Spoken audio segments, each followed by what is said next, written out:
để nước mắt đó rơi xuống cho riêng mình Anh đã sai khi yêu nhầm em, anh đã đau bao đêm vì em. Anh bật khóc khi anh nhìn thấy em ôm hôn một người. Anh giờ đây như một người say, đau ra rời mà lòng đắng cay. Yêu thật nhiều, trao thật nhiều để rồi trắng tay.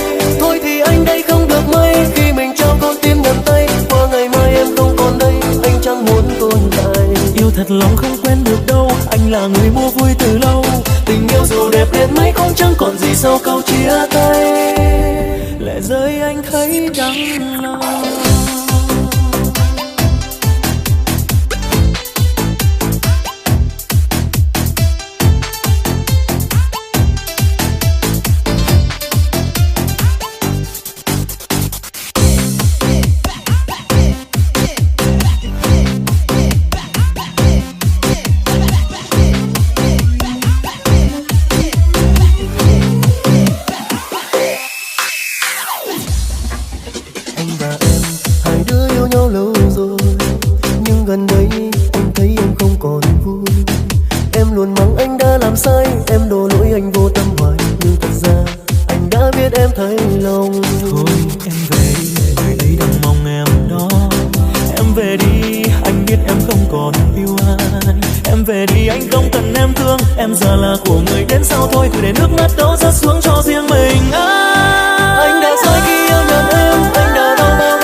Rồi trắng tay.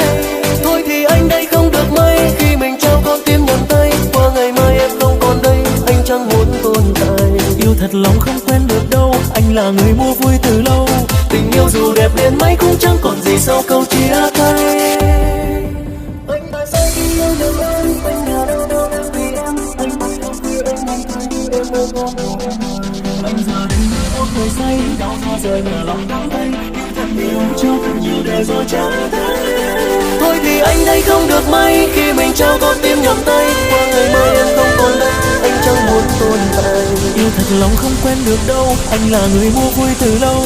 Tình yêu dù đẹp đến mấy cũng chẳng còn gì sau câu chia tay. Để rơi anh thấy